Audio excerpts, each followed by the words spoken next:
back live from Brown Street. Finally, back in the cafe we know and love. And Rob, thanks for impromptu meeting with us. And Jeremy, thanks for being our special guest today. It's good to have you here, mate. Kia ora. Hey, Jeremy. Hey. So good to see you in the flesh, in the blood, in person, Yep. the way it should be. Yeah, nice. On the other side of something that we all experience together. Yeah, that's Yeah. right. For those listening from overseas, New Zealand has changed, how would you guys describe it, traffic light settings down into something a bit more human again. All sorts of mandates have been dropped so They've that people altered can the red return setting. to work. They kind of keep moving the goalposts. So red had more restrictions, then it had less restrictions. So it was kind of a lighter shade of red. Yeah, lighter shade of red, that's right. Yeah. So I guess from my perspective, as someone who appreciates that change so that I can get back out into a cafe and that kind of thing, whereas previously I couldn't because I've not done the needlework, carried the necessary papers, I decided, okay, well, I'll stay at home. Yeah. And it's been fascinating to watch the changing world and some of the suspicions I have about what's going on with the things I'm seeing and the people that are not feeling well. It's not good. I mean, if I'm to be completely honest with you, I'm concerned that those that have taken the needlework aren't coping as well as they could be. And I see that information coming out of alternative information sources, but very well referenced. And you have to sort of scratch your head and go, well, is this the beginning of a whole new... It's the next wave. It could be Wave the of third issues. wave, which we can speak into. And Please different do. Waves that are happening at the time. I was just talking to Jeremy before we came on air. We've all gone through this event, this process, and I've shifted my focus through my own inner work and just through the process in general and what I've been through. I'm turning my attention now where I've kind of phased out and I'm looking at it in a completely different perspective, taking the wisdom, but basically I'm no longer giving it my energy and attention. Even though I can talk about it now, there is a space in between it and I have more of an understanding. So it no longer has this grip, control, this influence over me. I am now becoming the influencer of what I want to create. So I just thought I would begin with that. That takes some real work, man. That Yeah, takes yeah. That's some effort right there Yeah. because And just in the phasing space out of now, this programming is hard it to do. feels like that for me. But I also understand, I was at Bridget's baby shower. Shout out to Bridget. Yep. Yesterday. Thank you, Stephen, for inviting me and for being there and connecting. And once again, being surrounded with by people and meeting strangers and meeting familiar faces. But we're human beings, we're energetic light beings that need to connect in person and in physical presence because we engage on so many different levels. It just feels right? Yeah. And I might be going off on a little bit of a tangent, but I understood that other people are at different stages in their process in this journey. So if you're out there and you're not quite up to speed and not feeling like you're ready to engage in the world when the world was shutting you out, that's okay. But don't shut out your own inner wisdom and your own processes and your own ability to create something and to learn from it and to stand strong and do all that sort of stuff. So yeah, a little bit of a tangent there, but I think it's just what I've realized is maybe the event was a catalyst for us to remember what we as humans really are. Oh, yeah. Yeah? And what if the fact that we could only connect via technology, the Zoom, that became the flavor of the month through our smartphones, our devices, our laptops, whatever. That for me created it's a distorted version of reality to begin with. Yeah. It's practical, but it never substitutes the real thing of being face to face, connecting eye to eye, skin to skin. It's supplementary, but So I you just can't wanted live to get on that those off my supplements. chest. Yeah. Right? Yeah, no, really good call. I was saying to someone yesterday at the baby shower, and thanks for letting the cat out of the bag there, Rob. Bridget's having a baby. Oh, yeah. Well, you can man. edit it out. Congratulations. No, I won't edit it out. Yeah. I It's a beautiful thing. Look, Yeah. people, I'll tell you why I won't edit it out. Whereas I might normally not mention things in my personal life. the fact is, several episodes ago, we did an entire exploration into the difficulty of losing a baby and the effect that it had on my reality. So it seemed appropriate. So the great news that I'm really happy to share with everyone is, we are having a baby, and we had our baby shower last night, and Jeremy wasn't able to make it. Yeah. And I was there for the cutting of the cake when nobody else was. I know, which is really funny. It was which great in cake. part is because you had other commitments, unfortunately, a funeral to attend. Yeah, I did. And then when everyone left, Jeremy sends me a text and goes, "Hey, bro, things still happening?" I said, "Yeah, there's a handful of people here. Turn up." And so there was literally just 5 people. And we had forgotten to cut the cake. Yeah. Because we were just having a nice time and just running organically through the whole thing. And no, there were no speeches because we were all so busy talking to each other and connecting and doing all that stuff. And so Jeremy got to have a piece of the amazing cake that was made for us by the Talisman Cafe and Leanne Drake. So if you're in that part of the world and through the Karangahaka Gorge, stopping at the Talisman Cafe, it's amazing. Obviously today we're at a different cafe, but You had 2 pieces. It was that nice. well, don't tell people that. Yes, I did. It was really good. Yeah. Chocolate and raspberry. Yum. Missed out. We had a couple of people turn up yesterday who, obviously everyone who came is dear to me.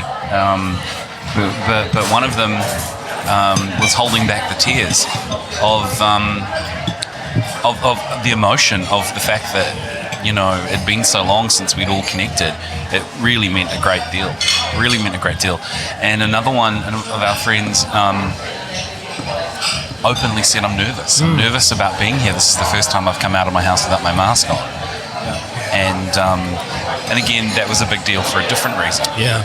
And so, I don't know, I felt that, Rob, it's funny, this is self-indulgent for me to say it, but you and I sat there with absolutely no concern to that issue, No. and I think that light rubbed off a bit on people and made them calm. So if you're out there and you know that you're that kind of person, you have no worry about that sort of thing, you probably have the same effect on people. Yeah. But I, this is what I do.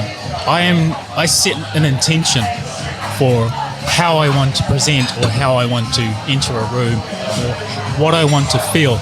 And it may sound all woo-woo and airy-fairy, but if you just have a simple intention of what you just said, whereas I'm going to be open, I am not going to have expectations, I am just going to allow the energy to flow, I am just going to tune in, whatever your process is, and that's what I'm constantly being more aware of. And I think it's a gift because I kind of being excluded from society for so long, I sort of started to work on that and how do I approach stepping out into the world now. Quick question: Did you find in that time that you were isolated, there was a lot of inner work that happened in regards to your shell character and your true self? Yeah.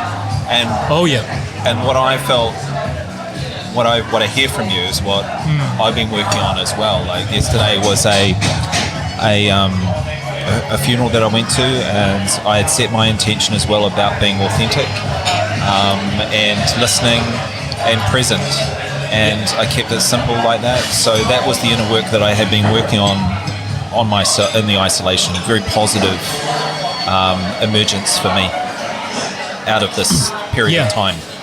Yeah, I think there was a lot of theory involved with my process, as I imagine with you, and then you got to then turn it around or apply it into the practical situation, which you did.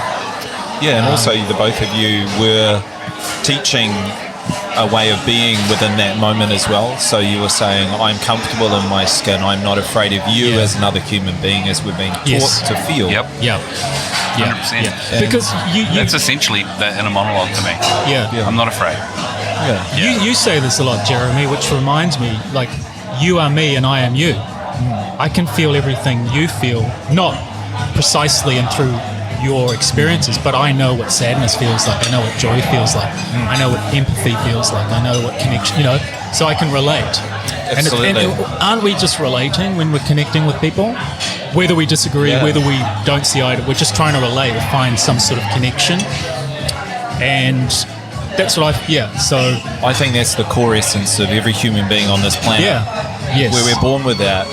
And then, I mean, if we go off into another tangent, is that we're hijacked as a human race to be another way, that our true essence is something that has to be realigned with and re-emerged. We almost have to prove it. And, Yeah. you know, society, like, are you worthy? Are you good enough? We just inherently are when you take away all the labels and all the structures and systems. But that takes a lot of deep inner work to even reach, and you can't grab it. It's just a constant flow of experiencing it and being buffeted by it, and you can fall back. You can totally get back off track. Yeah. You know, you have moments where you think you're useless. You know, you're not succeeding because you're constantly having to navigate the external reality that presents yourself, interpreting it, and then going, well, you know, is this useful or is this not? You know, like, Yeah, well, is that's this true. going to bring me down or or am I going to work through this? So Yeah. I mean, our consciousness and the very short amount of time that we have here on this planet, within this consciousness of Jeremy that I have, and this being that I identify as myself, is a really short time to uncover a true essence of who we are, but also our lineage, our history, where we've come from, which is not incredibly clear, and where we're heading to, because I think I spoke in our last podcast, and my stance on that doesn't really change. It's like we don't have a clear blueprint of what we represent, and we are filling in the gaps in between. So if we call it faith, or we call it instinct, or we call it, you know, a sense of knowledge, not quite knowing. So people say, I know. And where does that know come from? And I think you've had some of these experiences where you've had sparks in life where you feel completely connected to the infinite. Yeah. I have too. I don't have words for what that might be. But all of a sudden I just know that I'm connected to something much bigger than myself, Yes. or I am part of that. And call it eternal, infinite, or beyond my name, beyond my being. Yeah. It gives me one glimpse of reassurance. I feel no fear in that moment. And that's something that I hold on to and I try to recreate. Yes. And I believe I'm recreating it on some level. It's just layers of pastry I keep moving up to. But it's you can't put a word to that, eh? No, I know exactly what you're referring to and talking about, and the words don't give it justice, and they can't translate it because words for me are limited. Yeah. So it's like, you know, we have this language where we can communicate on a level and have a comprehension, but there's also spiritual language or emotional language and intelligence which you just cannot translate. You know, I often think about the word, you know, what is love? There's so many interpretations, there's so many amazing writers and singers and movies that try and translate it or describe it or capture it, yet it's just not possible. If you get a fragment of it, and It's that's like just the your Bible. It's interpretation. had so many different translations.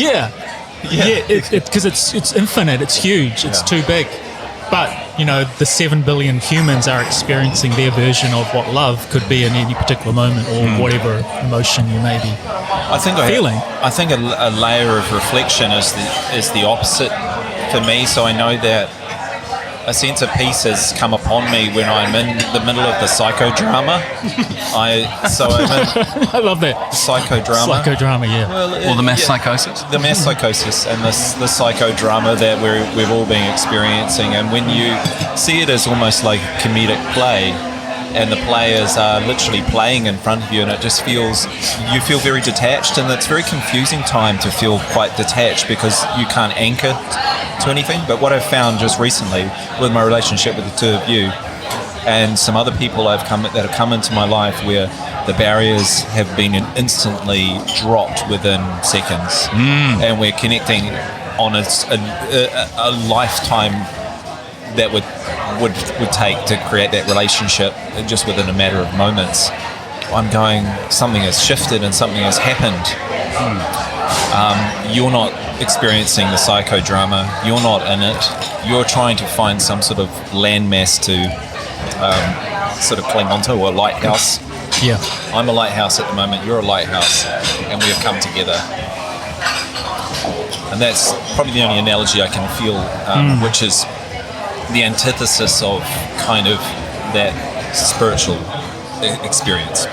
Yeah. It's kind of we're experiencing it within each other because we feel a little bit lost. That's how I don't know what words. I feel a little bit lost, but I feel released. From Well, an old paradigm. It's sort of gone. Nothing I read, and I think I said that in the last one. I said we're not in an information age, we're in a truth age. But what is the truth? And that is the difference between knowing and knowledge, right? We are saturated with information. We do not lack information. We consume so much of it. The key is now finding the pieces that are actually true, the gold nuggets or the diamond. Because you can watch 100 videos, 1,000 on a topic. And can we ever find? I suppose ultimately we can only land on our own inner truth, what resonates with us, which may not be your truth. There's quite a bit of fear porn out there as well. Well, yeah. Like, if you look at alternative information, it can be quite scary. Yeah. You don't want to get caught up in that. Oh, yeah. But you sort of want to know it. So it's a bit of a catch-22. Yeah. Could I just digress momentarily in asking a couple of questions? What is your sort of piece of land, or your lighthouse at the moment in regards to music or books you've read, Rob, or anything that you've watched just recently, or things that sort of ring true to you? Sorry, I got a mouthful of me too. food. It's all right. But you had about that, questions. Yeah. Oh, that's a good one. Because obviously for me, like I can't do the same. I can't pinpoint too much, but I read something and it just resonates with me, or I see something, or something says a quote to me. I think it's tuning back in, getting rid of, trying to stay away from the noise in the head, and then just coming back to simplicity and what feels right. How do I feel good in this moment? What makes me feel good in this moment? And I think for me, the key thing is having a good habit and ritual of being creative, going into nature, exercise, or just the fundamentals. It's the things you do habitually that create the results. So it's having a good foundation, but it's in terms, I'm trying to understand in terms of the lighthouse analogy, it's normally the things that I go to that I resonate with, which intuitively feels right. I think, as you said before, where attention goes, energy flows. Yeah. So the lighthouse represents the light rather than the dark. So we often look into the dark to try and find some truth. But sometimes we gravitate towards that light, which are things that we know that resonate as truth. And if you're a I have truth albums seeker, of music that I listen to that actually bring me back to that sort of place. Right. So I think the question was, is there anything at this moment for Provides you that, maybe safety and solace, and when you're biking and you might be listening to something. And I've been listening to a bit of Veritas lately as well. Speaking about another, obviously. Love Veritas. Mel Hostelrick, shout out to you. And going back over the backlog of stuff, which has been really rewarding, because I go back to season 11 or season 10, and it's a precursor to what's just happened. Fascinating. And it is really fascinating because... Well, you know what they say, the difference is between a fact and a conspiracy, right? Elaborate. About 8 months. Yeah, that's right. Maybe 6. It's probably less now. When you go back to those seasons, and then now we're living in what they predicted. That's right. Yeah, fascinating. And therefore, it's not the conspiracy theorists, as we know, was a term that was created by the CIA around JFK to throw people off the scent. So they created that catchphrase. So I think the new one's the conspiracy analysis, and the word of that, the derivative of that, love words, and the con artists, and the conspiracy, compartmentalizing, the containment, the con of it. So the con artist. That's deep. That's a really. I love the analysis of language. Analysis of language really opens my mind as to what it is you're going through and that spellcasting. I think I have an answer to your question. Yeah. Sorry. And this is a tough one because these seem like such external things, but sometimes you need them. The first bit of music is "Golden Slumbers" by the Beatles, and then it shifts. It's from the Abbey Road album, and then it shifts into a song. And this is the recent remix of the album, so more sort of like 2020-ish type of remix, thereabouts. I think 2021, and damn, it's good. It goes "Golden Slumbers" into "Carry That Weight." And it's like you've got one song, but it's been separated arbitrarily in the middle with a track delineation, as if you were just flicking through to the next song on a CD. But it just continues through, and it reminds me of how we do carry that weight in so many different metaphorical ways on our shoulder, for example, and the lyrics go, boy, you're going to carry that weight for a long time. And it makes me think about the things that I hold on to. And it's really, it's a really moving piece of music for me because it's also quite uplifting at the same time. Yeah, and I've been listening to a bit of Ultravox Vienna lately, and some Pink Floyd. Oh yeah, man. Just another brick in the wall, baby. Yeah. What was the one that I like from them at the moment? I mean, that's classic, obviously. Shine On You Crazy Diamond is a really good one.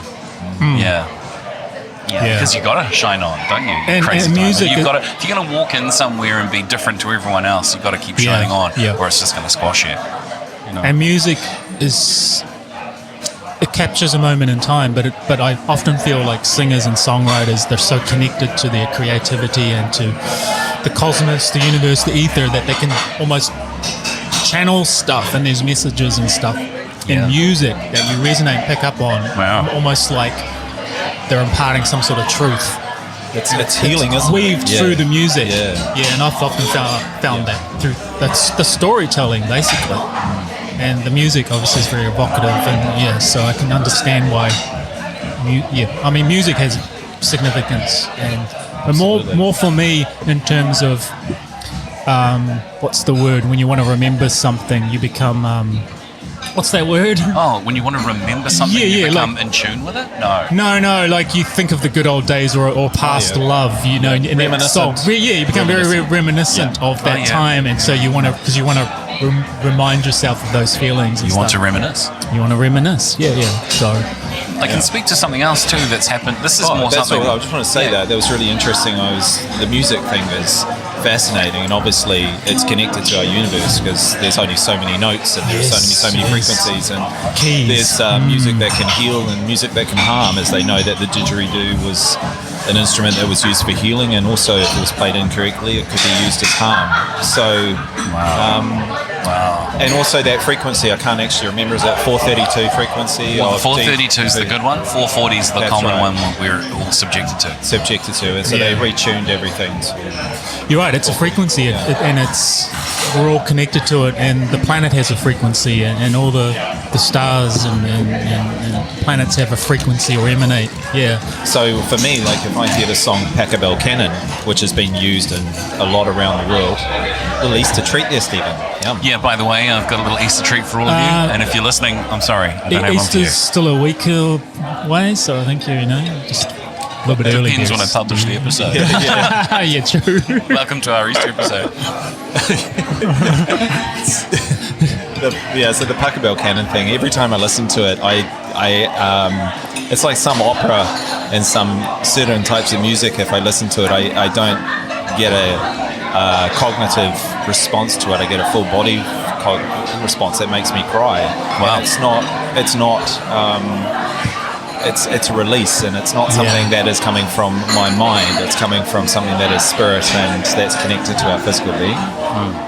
You're looking at me like harden up, buddy, but no, amazing. Isn't that funny? I was just thinking, I'm getting a lot out of the soft marshmallow bunny, and I was looking at you intently as I thought that, and you're looking at me harden up. I mean, couldn't be further from the truth. The ironic that he's eating a pink marshmallow bunny. That's right. The irony. There's nothing wrong with that, guys. It's fascinating. It is fascinating. It's like every cell in your body is almost like resonating with the music, and then it's I think music can identify what is true, which can help us as a tool to identify language as truth. So what is it about that piece of music that hits you emotionally? Acapella canon? Yeah. It's cosmically perfect. It's not my words. Is it copyright? No, it's not copyright. It's like might have a look for it. 16th century or something. Oh, that's like the best news of my day. That's totally off copyright. Yeah. I mean, it's either you choose the correct. And it's been used for national banks. It's used at weddings. It's used at things. It's used for celebrations, uplifting celebrations. And there's truth in that. We just forget along the way that we are connected to the music and the vibration of the world. And sometimes just a piece of music can transcend us into a place. And I've been allowing myself to do that a little bit more. When I was going through a lot of healing that I need to after breakups, I was listening to certain types of music to release me instantly. Can you bring it up on there if you know how to spell that? Yeah, that's it. That's Is that it? That from Pachelbel? Well, or Pachelbel. Pachelbel. Apologies.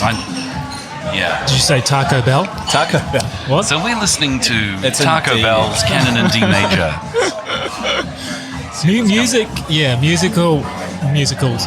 Music to me is like a connection. It's for me. Oh yeah, I know this. Of course I know this. Yeah, this is beautiful. This is the bit that you find emotional? Because I do too. Yeah. You don't get a mind reaction to it. You get a physical reaction to it, and that's because it's connected to nature. That's quite nice. I might just keep letting it play. If you even just play that on when you come in the door of the house, which I used to do, you would let go of the stress of the day. Connect yourself through music to release and see what thoughts come to your mind. And going, sometimes they'll be quite dark, sometimes they'll be quite negative, sometimes they'll be quite sad. Yesterday at the funeral, sometimes what connected me to the most was the emotion, was obviously the people that were most closest to this person. And I choked up, I tried to fight back the tears, but if you allow yourself to go there and go into that space. Why would you fight back the tears? It's a funeral. That, or even this, because this reminds me of love and love lost. People that have come, people that have gone. I've heard of people who go to funerals to cry, even though they don't know the person at the funeral, because they can sit in the back sounds like Fight and Club. they can emote because they need to, and you can feel stuck, and it helps. Well, you know what I mean? It's an When appropriate people are environment. Yeah, it is. addicted It's an appropriate to, release. Yeah. I remember going to someone's funeral after my father died, and I was just weeping buckets, and I thought I was so concerned for this man. He was a friend of my dad, so I was crying because of my father. Yeah. I was in awe, actually, of people that can get up and speak so much truth without losing it. I don't know what that means. It sounds so primitive to talk that way, but I'm not that person. No, I'd lose it. I'm a very emotive person. I'm an empath, and that I feel so much in those spaces. I actually had come away because I felt so much of other people. Yeah. And often then I'll have to recharge a week or so after that. Yeah. There's a lot of mental processing. Yeah. Did I act correctly as a human being? Did I upset anybody with anything that I said or did? And of course, I think that's natural. Those people that are sensitive to other beings feel that way. And I've always felt that way as a child, and so I'm now cognitively aware of it as an adult, and I'm not as hard on myself anymore about I was going to say, how hard are you? How hard did you used to be on yourself about it? Well, I mean, we're all in an industry that it's about selling yourself as a business all the time. Yeah, right. So there's a sense of projection of what we could be to others. Lean in on that mic a bit more. Yeah. Cool. Leaning on mic a bit more. Yeah. Which mic? Oh, the mic. The mic we're talking to. Yes, the projection of ourselves to others has been part of our paradigm It's not so much now because I think we've been released from that. Oh, I'm going to call it. There's a false identity, or one I created Yeah. for all those reasons. I mean, I created it, I know, many, many years ago, which translated for me would provide exactly what I thought they needed to fit in. It's like, here we go, I'll create this, I'll go into this environment, that'll work. And it was also a self-protection measure, because it's like, well, I can't really reveal who I really am and be vulnerable and open, so I'll create this alter ego, this armor, right? Yeah. Which protected me for so long, but at the same time there was disharmony and incongruency in my own. I'm personally in a transition. And it period. worked. It worked because I learnt from the outside in. Yeah. You know? And it's like my greater being was saying, okay, I know what you're doing. I'll just let you do that. There you go. I'll let you do that. All the while, your soul, your greater being was just observing, not judging, just always there, saying, I'm always here. When you're ready to let go of all that, cool. You know, no judgment, but it's part I was of my just about journey. to say what I'm seeing in you is maybe a little bit further along the line than I am in regards to, because I see you for who you are. Yeah. Where I'm worried about is the aggressive nature of being so real to other people. That's confronting. Right. You know what I mean? Yeah. And that's not how you're coming across at all. But when you're that stripped back, where you're presenting the true non-projection of yourself, it can be like, fuck, Yeah, this is it's a good bristly. point. Yeah, I suppose you attract the right people that are ready for that. That's right. And it's about reading the room as well. So you know, it's not like you just completely disarm because you still got to protect yourself when you're ready and open and willing. I think having that awareness and that control is useful, rather than because ultimately, you know, I was doing it because I didn't feel good enough. I didn't feel secure enough. I didn't, you know. Yeah. And then you enter into this environment where that just completely that's the feedback, you know. It's like, but that's the energy you're putting into that. That's the way you view reality. So it's like switching. It's like looking at the movie screen and trying to change from the screen. No, you got to go to the projector and change that so that what you're projecting out in the world is going to be completely different. Well, I did an interesting thing. Switch. I did an interesting thing this week that relates to projection, I think, and that was that I lost a job over the most recent lockdown rules, right? You know, because as an unvaccinated individual, I wasn't able to continue doing my quiz mastering. Oh, really? And so it's a little thing that I do on the side as a hobby, and I don't get paid. I just get to be the quizmaster at my local cafe where I attend a lot of the time as just sort of a patron, and they know that I'm an actor. So it was like, hey, do you want to do this? And you can, you know, have a meal on us, and it's just a fun night. And so I did it just for the joy of it. And my role was taken by someone else who was vaccinated, and they could continue doing it over that period of 4 months that we've just been through, where unvaccinated people weren't allowed to go into places or do things or lost their jobs and all that sort of stuff. Now, in a sense, it was like I lost the job, but of course it wasn't a big deal because it wasn't something that paid the mortgage. But there are people who've been through far worse. I kind of cheekily sent a message to the person who runs the place and said, hey, are we ready to start this quiz mastering, this quiz back up again? And I made a poster of myself holding the microphone and smiling cheekily and cheesily into it, and went, you know, quizzes start again on Wednesdays, sort of thing. And she came back to me and went, oh, sorry, no, look, someone else has got the job.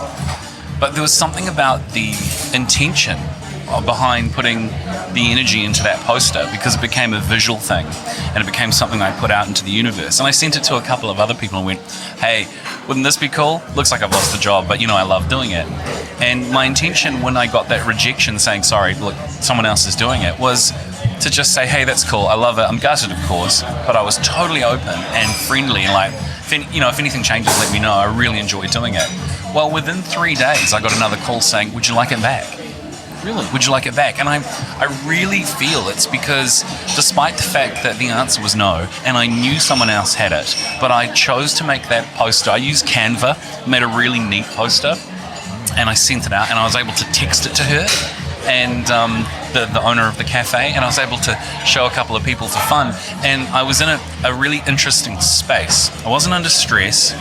I wasn't freaking out, God, I need this. Yeah. I was just in I like making a poster, because I was the kid at school who liked doodling with pencils, or highlighting the borders of the page of the presentation I was going to hand in as a 12-year-old. I was just in that sort of relaxed flow state, and I made a thing with the intention of, I want this back, even though I know I can't have it back, and even though I know someone else has got it. And then even though I was told, sorry, you can't have it, 3 days later it's, hey, do you want it? I feel like I brought it into existence. You touched on something. It's cool. I love it, and I'm back, and I'm doing it. Yeah. You touched on something really important there, I think, with the art of manifesting, is that you set an intention, you put it out there, but you let it go. Yeah. You're open to new possibilities, so your potential field. Yeah. Do you know what I mean? Yeah. So you can put something out there and you're not fixed on a certain outcome. You're open to all outcomes. A really good point too, because a part of my thinking along those lines, Yeah. Rob, was that even though I know that there's little chance that I'll get this, I'll put it out anyway. And I started thinking, I wonder who else wants a quizmaster? Yeah. Who else wants to do this? Maybe someone else will do. Someone around town will be interested in doing one at their place. So I was like, that's cool. Yeah. As part of that feeling, there were possibilities of other options. Yes. Yeah. I love how you flipped it. You flipped it on them. It wasn't. It was you were creating the opportunity for yourself, and you go, if you want to come along for this ride, come along for the ride. But I'm going to do it anyway. Yeah.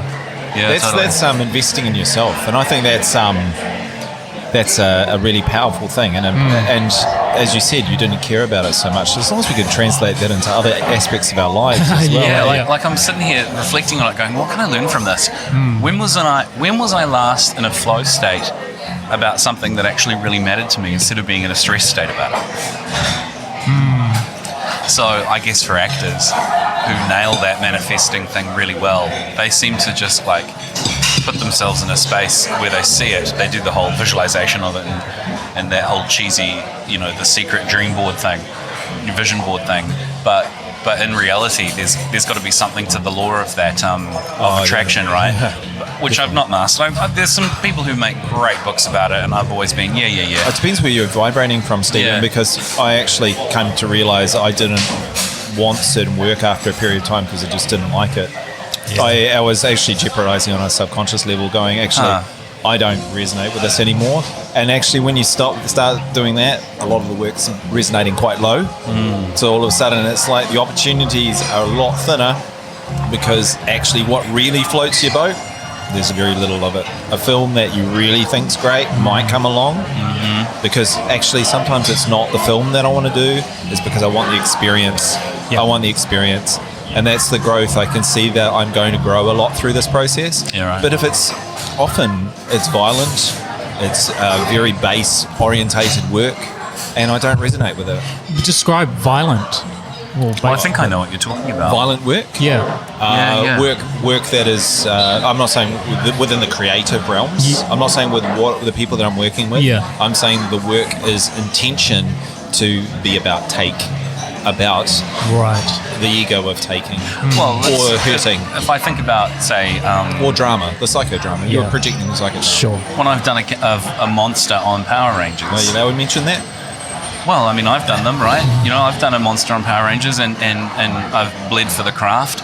When the monster speaks like this, and then has to yell and scream. I go as best as I can, and there is violence in the action of the monster fighting the Power Rangers, but it's a kids show, and we're all like, oh, that's cool. It's it's all right, but it is a form of violence, and the energy and intention you put into it to make it dramatic and aggressive, and then he gets beaten up and he screams and he dies because the Power Rangers win. And you're playing a character that is going to lose, so that the Power Rangers always look good, but that is a form of violence in the form of the kids show. You take that to another level. It's to an spiritual adult violence, though, thing. because you're actually manifesting the children's mind. There is something that is a boogie monster that is beyond their control that could pop out of nowhere and potentially kill them and their family. Oh yeah, and what about So the programming that they have to have saviors to come and fix it too? That's right, which is beyond them. Yeah. You have to have superhumans. We had this conversation about the hero's journey and the concept of being a hero, not yourself as the hero. You are ready right now. You are ready right now to fight the world the way you need to fight it because you're in the right place in the right time now. That's not taught to children. You are perfect the way you are. You have all the skills that you need to live this life right now. But it's about obtaining. It's about taking and obtaining, and the work that we work in. Yeah, good point. It is, it can be very ego-driven. It's all about consuming. It's all about what's in it for me. It's can be very self-centering, self-centered. Yeah. Yeah, that's a lens that I probably didn't view it because maybe my intention wasn't coming from that place, or I wasn't even aware of it. But I just wanted to touch on something like, why do we do what we want to? Why do we do it? Is because you nailed it. You want to create an experience. Why do you want to be in a relationship? Why do you want that job? Because it makes you feel a certain way. So my theory, or what I'm discovering, is like, well, I can feel that way anyway, despite relying on that external feedback or gratification, because there's so many things that are out of my control. And you transcend through that experience. Yeah, right? yeah. So I go, well, I can just be in charge of how I feel right now in this moment, and how do I want to feel, rather than waiting for that call, that opportunity, that next. Powerful. Yeah. So it's taking it from a completely different. It's taking ownership of it, responsibility of it, and going, well, you know what, I've relied too much on the incoming. Let me to make pause me that for a feel second. a certain way, whereas I can feel that certain way right now. And then, if I'm feeling a certain way, I don't need that out there. So it's a win-win situation. Just pause that for a second. I was just going to say, actually, I'm going to zoom out and look at it from an external source, looking at you two. That's what Reality Hub is. Reality Hub is the manifestation of that. It's about you two taking your experience as a duo, as a shared experience together to transcend together through this medium. And you've been doing it for a while. And it's actually starting to translate into your own life through, creating a poster, putting yourself out there, and you're letting go of the paradigm of waiting for the phone call or the right opportunity to appear itself. You're creating your opportunities. And that is the new paradigm that we are now existing, and it translates into everything, right? Well, it's funny, something that you said recently about creating your own content wasn't lost on me. I didn't really go for it in terms of I didn't pick up the ball and start running with it, but that's okay. There were things that influenced our thinking. We put out a promo recently with Neve Cronin, and we simply set... what I should say is, you were talking about meditation, and you can just film something and like a flower or something in nature, and people will find benefit from that.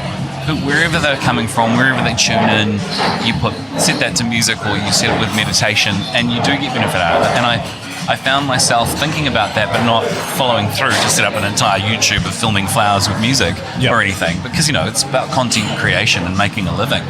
But I use that concept with Rob's nature videos, because he'll go out and record nature as part of, I guess, taking a totem from the environment in the form of a video, and he'll do his Instagram either not Instagram Live, but a recording that you post later whilst you're out on the trail. The reality vlog. The reality vlog. And they're great. And by the way, find us on Instagram, guys. We never say this, like and subscribe, but we are on Instagram. So please follow us there and check out Rob's ongoing vlogs. And he also does virtually weekly blogs on our website at realityhub.love. You never hear us pushing our site, but we'd love to have more people come in and join in on it. Absolutely. Make comments. And make comments and share your thoughts. I took those the inspiration of what you were saying in Rob's pieces, and we put it up against Neve's words from that last episode that she was on, and it really hit home, and it had a lot of power to it, because when someone's talking with sort of the sound of nature with them, or a bit of music or something, it's really quite profound. It really hones your focus in. Well, it I really think when we started about this conversation, it wasn't about so much what the content was going to be. It was about taking a certain amount of creative power back and actually going, there's a lot we can do as individuals or as groups, and if we just actually put our intention out there, we can actually manifest a lot. And when I talk about manifesting, I think it can be very, very negative. It can be a negative thing, because when we say manifest, it sounds like we are manifesting for our own good, not for the good of many.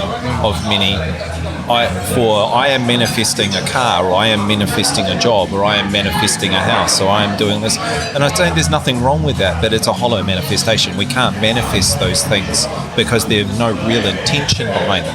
Well, if we take it back to we're all connected, whatever you manifest for yourself manifests for others, in terms of the energy that's around you that interacts with them, right?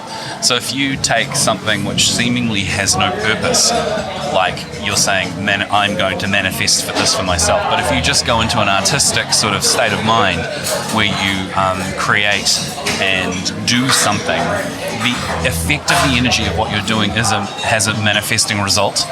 If it has no direct outcome or purpose, people look at that and go, oh, you're not doing your priorities in life of, getting your washing done and cleaning the house, or doing the tasks, or doing your call sheet for your sales rep job, or whatever. There are things that are tasks that are directly action oriented with, that are tickable boxes, but there are things that you do also that manifest a change in energy, even if they're not tickable boxes.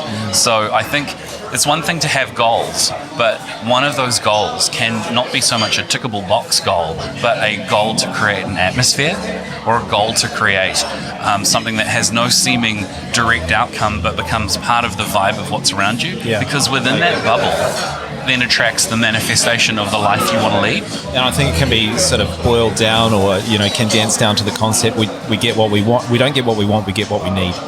Oh, it sounds like lyrics to a song. It is. It's a Coldplay song, but it's true. Yes, I knew that. But it's true. That is the secret of the secrets, isn't it? It's like you might want a Ferrari. Yeah.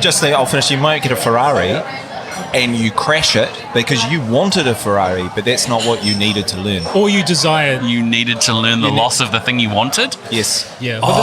Next level. It's multi-layered, because there's nothing inherently wrong with desiring a Ferrari. No, Or there's not. Because you don't want to put limits on anything. There are people that have got 10 Ferraris. What you could do with a Ferrari is important. But why are they doing it? What's the connection? So the way I translate it is, it's because I want to feel a certain way. And if I have this thing, then it means I will feel that way. But that's temporary. But you could be uplifting others because the way you feel. Yeah. Because you feel great, you could be uplifting us. But what I'm saying is you're buying into this. Yeah. It's that next thing which you can never grab onto. No, I think, when you have obscene amount of what we perceive obscene amount of wealth, and you spend it accordingly. I mean, I can't judge. I can't judge what Elon Musk does with his money, or Bill Gates. I can, and I tell you what, he seems to be beyond reproach with what he's doing with his money out on the outward surface. I don't know what's going on behind the scenes. Would you not agree that that's phenomenal? It's not what we want as a consciousness, but it's what we need as a collective. Potentially to us to transcend this paradigm of the ego, or whatever we want to call it, we need to have it glaringly in our face so we can transcend it. It's a horrible thing. It actually sounds so rudimentary. And I sound so silly when I say it. I think I've got my point across.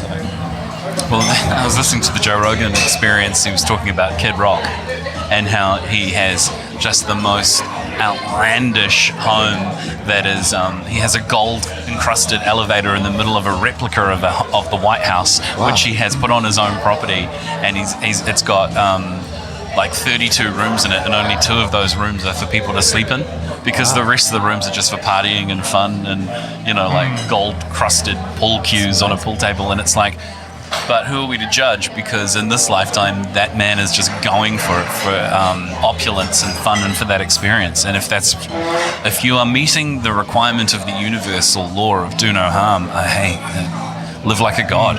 I'm impressed that his music's made that much money. So am I, frankly. Yeah. I'm always surprised at how wealthy some artists are that you don't realise. Yeah, because you haven't heard from them in a while, and you go, oh, you're still making money. And that's actually a sure sign that they made a shit ton, because they don't need to work. It reminded me of something. He's in a different state. We talk about, we all desire things, because the world is all about consumerism. And coming from the advertising world, the commercial world, it's all about, hey, buy this, you're going to feel a certain way. I get it. The world spins in that way. But I learned something. I was listening to the behaviour panel. There's 4 body language experts. Oh, yeah. And they were deconstructing the whole Will Smith thing, And it was great, because these guys are high level. They train the military, they train, the 3-letter agencies. They've got a wealth of experience combined. But one guy, he said at the end, listen, there is no connection between net worth and self-worth. And that's the one thing that really resonated with me. It doesn't matter how much money or fame, success you have, that will never substitute and we see it in Hollywood. We see it with so many people who have it all, and yet they don't. They don't have it together. They don't have that happiness and fulfillment. Wealth is a great reminder of the tangibility of happiness, Yeah. Isn't it like that we sometimes can actually look at people we perceive as very successful and very, very wealthy, and be often reminded that they are really unhappy, which brings us into the picture of relating to them.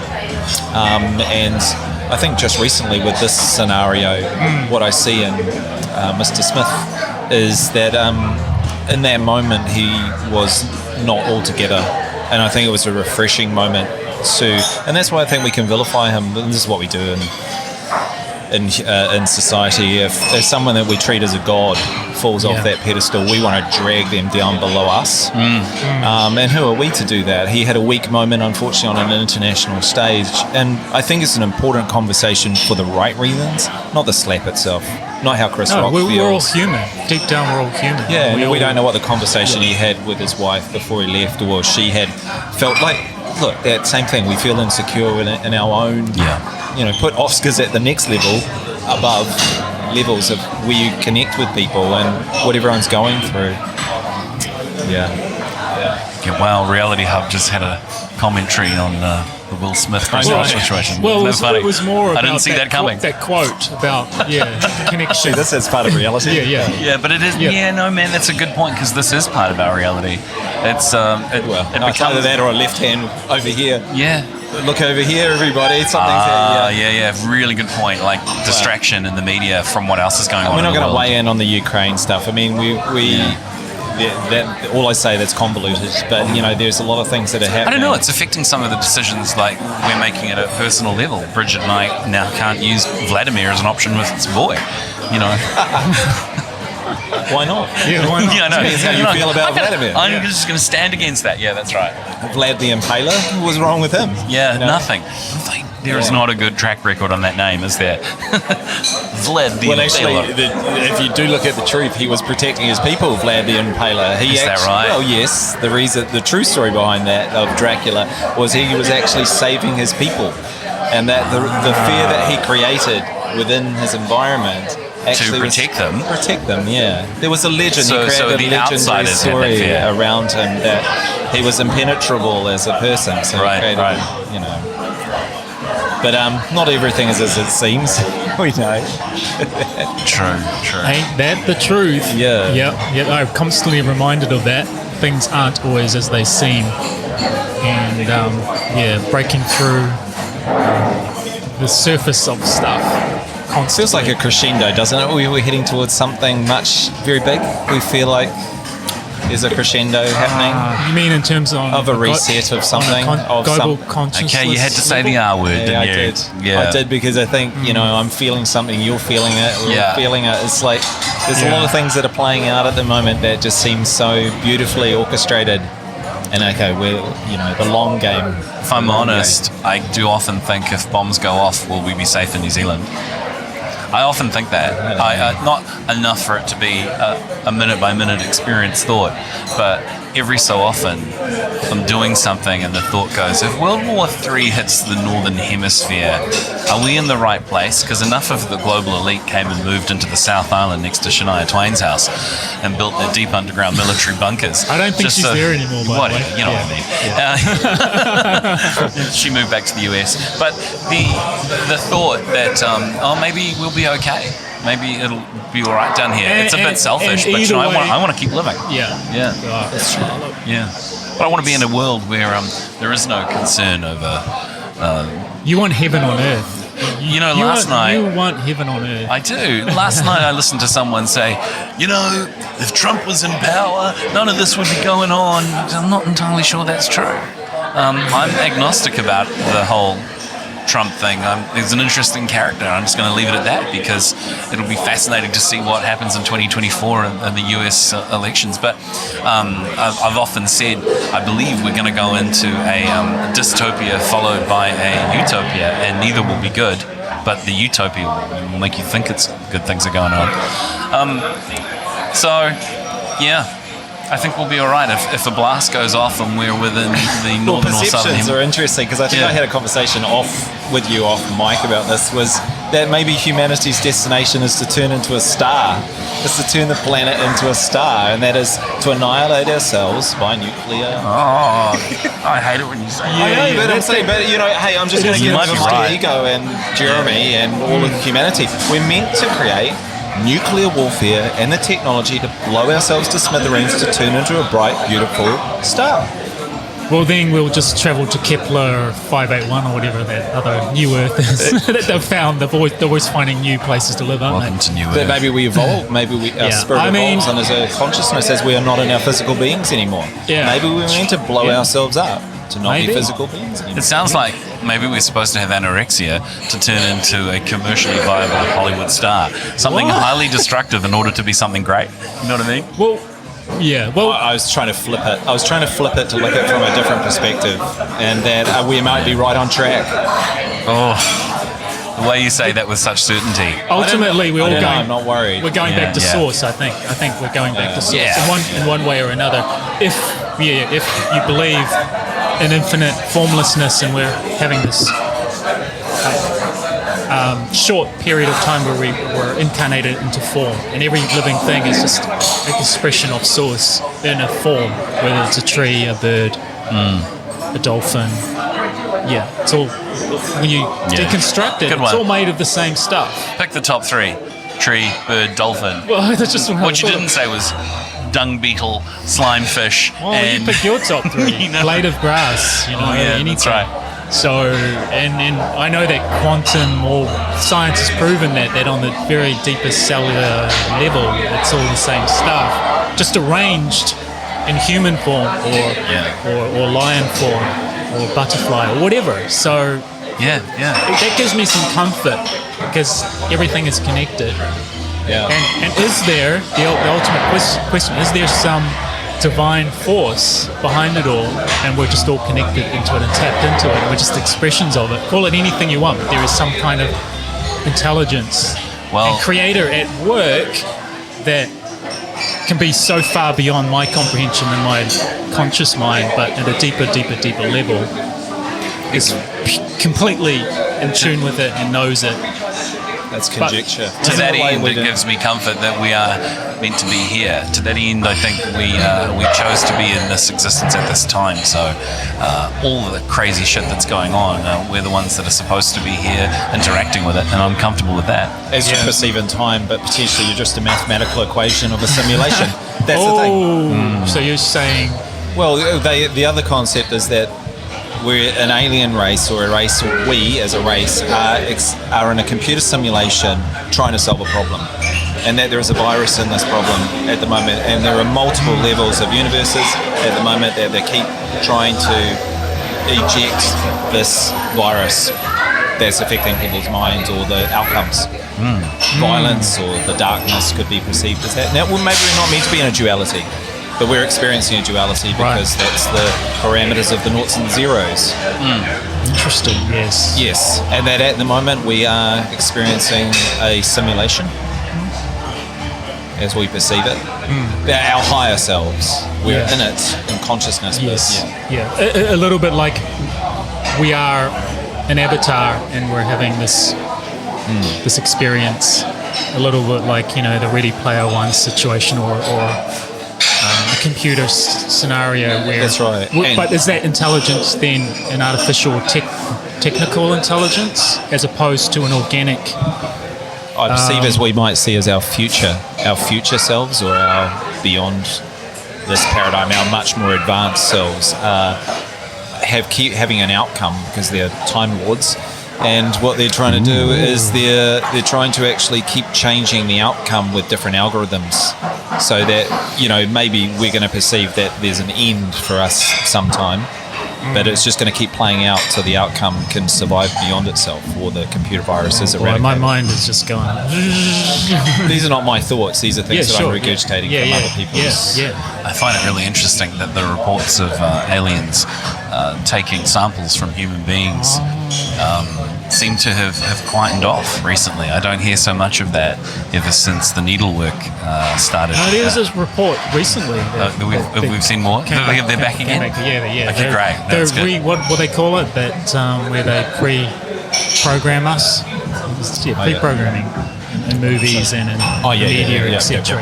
I just thought once the mRNA vaccine had taken place, no aliens from the future were interested in harvesting our DNA anymore. Well, they'll be after the purebloods, though. So. Oh yeah, possibly. I can finally be a candidate to be one. You'll be sperm donoring, man, every other day. You'll be making so much money on your sperm. Wow, yeah, that would be a dream come true. But a high cost in magnesium and zinc. So I wonder, here's a question for you. If you could obtain a time machine, what would you do with it? From now? From this timeline?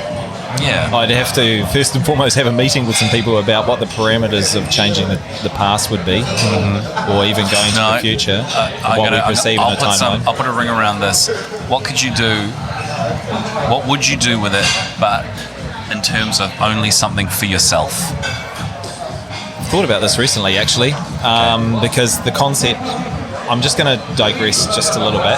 The concept of what we're seeing out there as spacecrafts are people that are coming back in time to witness things. They can't interact because they say, well, on one level they're going to probably change the timeline. But if you think of the War of the Worlds scenario, your immune system could not survive in 1700. Your immune system could not survive, 2,000 years ago. My immune system could barely survive in Delhi. Yeah. So therefore, if you go back as an unshielded, unastronauted person without a full respiratory skin, covering scenario, you'd probably bring your death back into the future, or that germ warfare back into the future. Right. So, assuming the future didn't have med beds and things that could resolve those issues for you. It kind of makes sense to me that if the advanced civilizations have what we're trying to do now is eradicate all illness and all, be completely the super humans who have an immune system that is super strong, which is, you can't artificially do that. We're perfectly designed as we are. Yeah. I can't go to Mars and take my mask off, because even if it was breathable, I would die, no doubt, because there would be something that would invade my body. But isn't that why this planet is so special? Because it carries so much life? So much life, yeah. But I presume so much death that for other species. That it's a fractal of everything out there compressed here, and it's being expressed. And that's why there's so much attention on this planet, because it's the carrier of... So if you're from 14,000 light years away and you come down to this planet, which you've never experienced anything on it, you would definitely die. Our air would just even be out. By a small amount that would probably offload your lungs. I don't know. I think it could be a relatively simple scenario. So you asked me about it, what would I do with it? Yeah. I think my factor is, would I survive it? Because Well, would you go back to '84 and catch Aha in Oslo and Norway? Do you know what I mean? I'd be very Why would you want to see that stink band? There's some things I'd be Excuse me. really interested in. Yeah. I mean, that's just I'm I playing. know with you're it for fun, hypothesizing about yeah. it, but there are some things that, I'd like to see what that perception of. I think I said that quote to you before, which is history is written by the winners. Yeah. I would love to go back to some moments in time and see what has been perceived to be written, but what is really, really happening, like the signing of the of independence. What do you call it? The Declaration. Declaration of Independence and things like that, and. Oh, there would be endless Okay, possibilities. I need to put another ring around this because it's just, when I say it's just something Well, I you could would say, do. what would you do, Stephen? I'm You probably know, because I know what I would do, but I really want to hear, what would you do if you could go back to do something within your own lifetime? within my lifetime. Yeah, that puts more of It's interesting because my mind immediately goes to things that I wish I had gone back 20 minutes ago, so that moment wouldn't have happened, or I wouldn't have said that thing. right. I think we try to rationalize So through our fixing whole, a regret. Yeah, I think so. Or Yeah, that mine's that. Or you hug someone a little bit longer, or you like, maybe I wish I videoed my grandfather and talking about World War II if he had opened up about it. Like, I was a this is I was close a to mine. 17-year-old Yeah. teenage boy who had no concept of the importance of sitting down and talking about my grandfather's experience through the fall of Singapore and all those things there. I wish I could. I wish I could go back and hug them and hold them and tell them I love them more, Yeah, yeah. you know. But they know. They know because Of I'm a course. product of them. So true. Do you have one, Rob? Well, I've got a fun one which I mentioned something. Awesome. Yeah, but there's nothing that really. Firstly, I thought about future timeline, meeting my future self. Right. That for me, which came up. But then, on a serious note, on a deeper level, I thought of going back to my 3-year-old, 4-year-old self, which I don't really have a recollection of. But then there's that whole thing. If you go back and you're 4 years old, how do you experience that? You know, do you come back from an adult perspective, or are you just that 4-year-old re-experiencing? And then it was to maybe see if there was any hidden trauma that needs to be healed Great. for my adult life. That would be like a bit like a regression, a hypnotic regression, where you're 0 to 4 or 0 to 11. I think is your most important stage, where you're just a conduit, a sponge, where you're just taking in, and that's where all the trauma happens. Yeah. Even if you don't realize it, you could trauma of abandonment, of self-worth, of I'm not good enough. You interpret that because you don't have the skills to just take it on board, and you don't even realize it, and it's this unconscious program. So that's where I was going with it, to heal a past life trauma that was very early in my formative years that I don't have a recollection of, that is hidden. I think that's the same as mine. It seems to be not about regret, but it's just about healing of some sort. Healing, yeah. And then, but then I'd play around with the whole future, which I've tried to do in my own world, in my own way, talking to my future self. What would my future self tell me about this moment now? It's funny. I've actually given someone advice just recently about that, because they're going through a breakup, and there's a lot of assets involved. And I said, just keep projecting yourself 5 years in the future of how you behave at this time, and how you want to look at yourself, and if you've got to be the bigger person, whatever that means. But try not to call anyone a bitch, or try not to lose your shit, or just keep yourself measured. Easier said than done, because I've been Me too. situations. But as we're getting older, we can keep checking ourselves in our behaviour. Definitely. Sure. Well, I'll tell you what I would do. My father died in his room alone Yeah.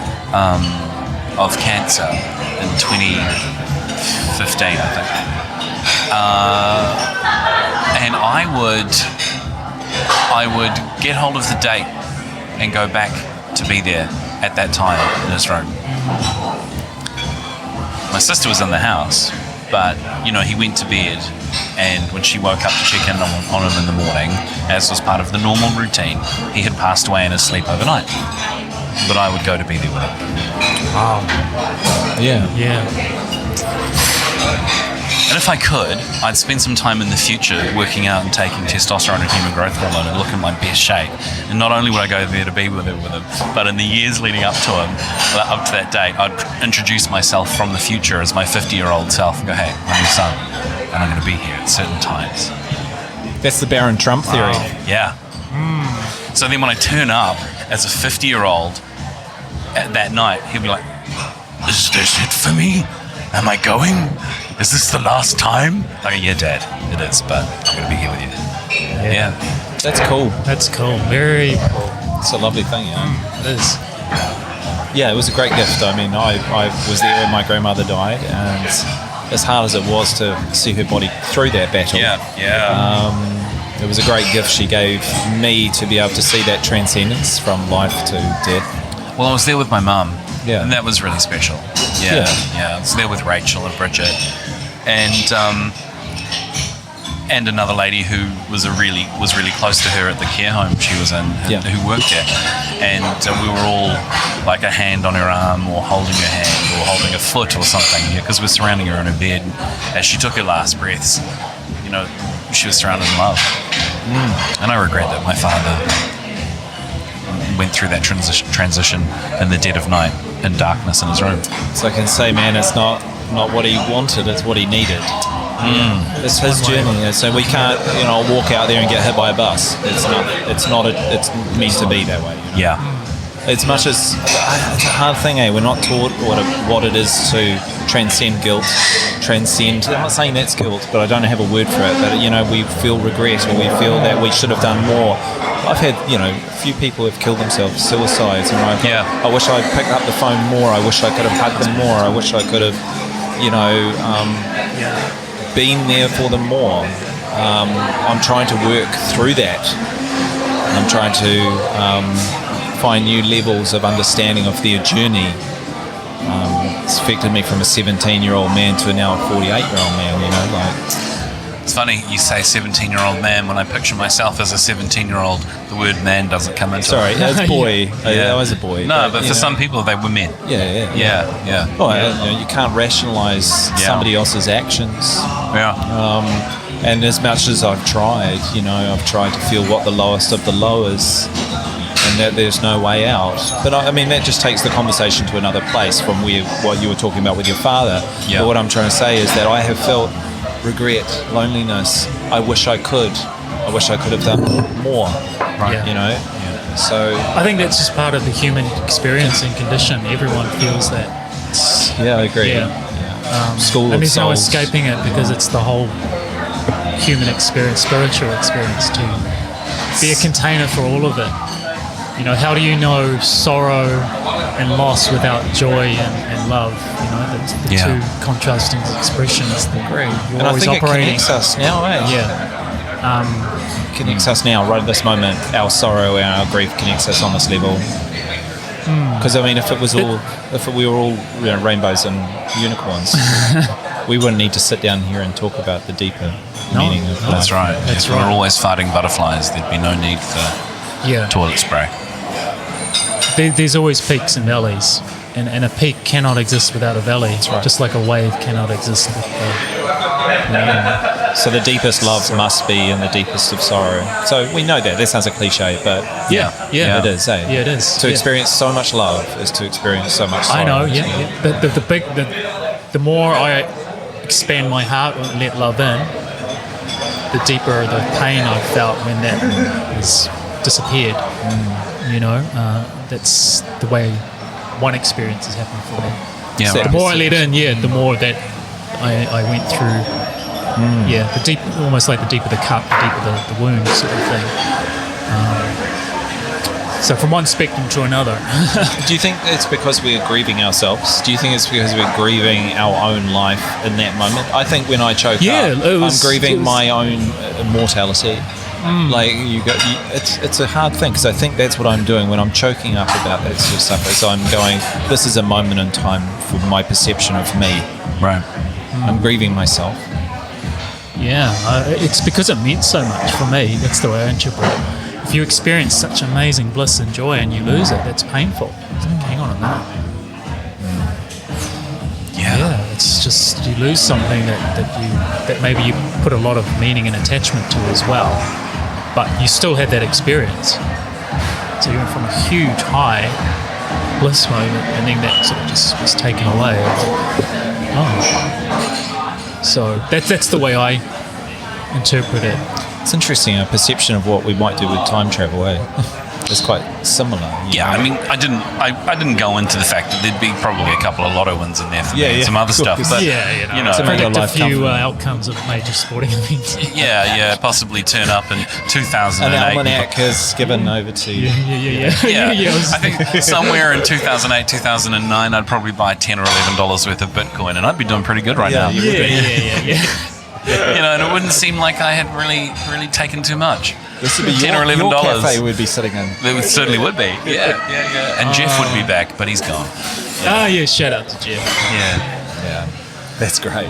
Well, I felt we've kind of kept on a topic of sorts. It's very personal. Yeah. It always is when we can be real with each other easily. I mean, I think we've talked about, my last one with you was talking a little about external events and stuff like that, but I really feel at the moment, coming on the other side of the last 4 years, I think, we have come out as changed individuals. Everybody's changed. So and how we hug and hold each other and high-five each other and have conversations with each other is just going to be an evolution over the next while.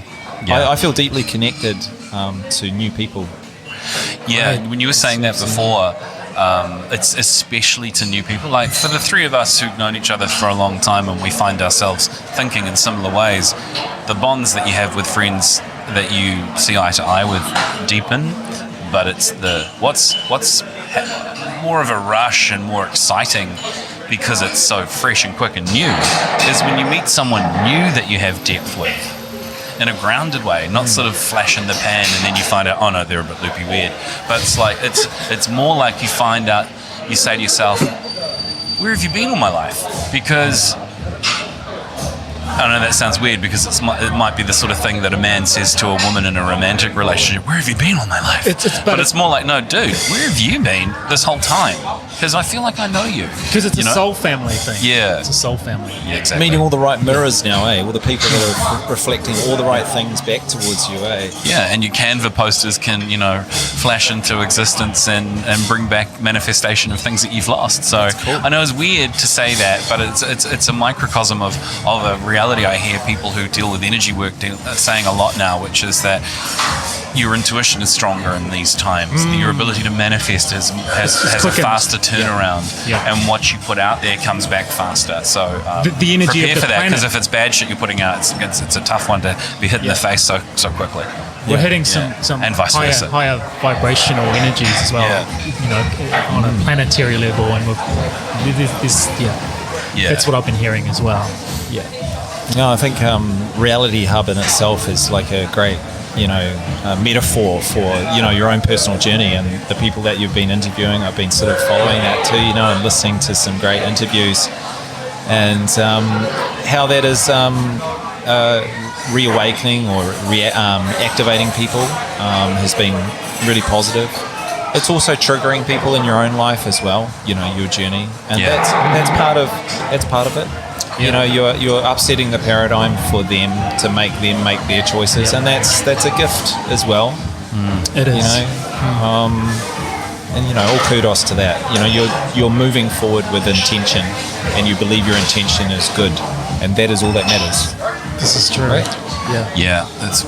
We've got one coming up shortly, which really opens the heart into a topic of a lovely lady that we know who became a paramedic after the loss of her son through an experimental medical procedure, and had to do with anesthesia and a surgery on a really seemingly innocuous thing on his knee. So when that one comes out, we've had that one in the can for a while, just finding the right time, but it'll be out soon. And to that end, I'm really, really proud of that lady for being able to share the way she did, so openly. But it's coming up, guys, and it's worth checking out because it's deep. But grab a tissue because it was pretty heavy.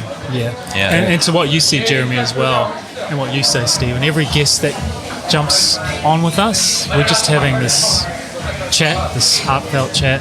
I learn so much, and I try to take that away. I try to take away what I learn and process that, and then incorporate that into my life. Yep. And I hope that You did that really well, Rob. Thank you. Yeah. Because it is a I journey. don't do my homework, on the other hand, but I see that you do. Well, I try. Yeah, I extract. It's a learning journey for me as much for everyone else. Yeah. So we're all on the same sort of page there, and it's nice that we just have an ecosystem or a platform that we can do that. Yeah. And as you say, with the right intention, to just maybe help someone, inspire them to look inward, to be more truthful, to live the life that they really want to live, and just be who they really meant to be, I suppose. Definitely. Without fear and judgment, and just going for it. Well, thanks, guys. I mean, giving me some courage and helping me to listen better. Well, I'm trying to. I think that's my thing. I need to listen as much as I possibly can, and I'm on just verbally or just from a soul level. I need to listen as much as I can. Right? You know, the irony of those words coming from one of New Zealand's top video game voice casting people. I don't know how to put that succinctly, because you I appreciate that. do television and film where people are speaking into a microphone. You're choosing the actors, you're running a ship, you're doing the efforts and noises and the character arc of video game characters that are, for some people, transformational and life-changing, and they absorb themselves in it, and they're speaking all the time as characters on that journey and Path of Exile or something like that. And for someone like you to talk to the importance of listening is so profound, because what you're always doing is listening to the way people are speaking to make that a special moment.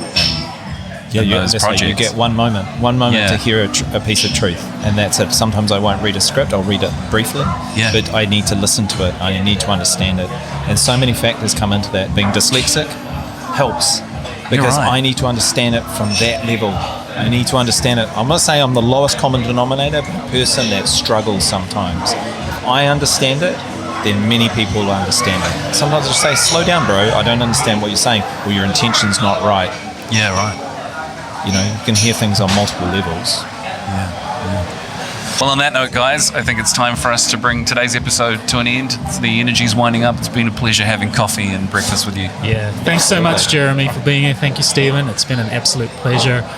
We've gone to some amazing places as usual, and I'm sure I'm going to get a lot out of this episode when I listen back. And thanks to our listeners as well. Yeah, and to our listeners, please... hope you're all well. Thanks. Visit our website, realityhub.love. Follow us and Rob's blogs on Instagram, and look for Reality Hub there. And we'll catch up with you soon.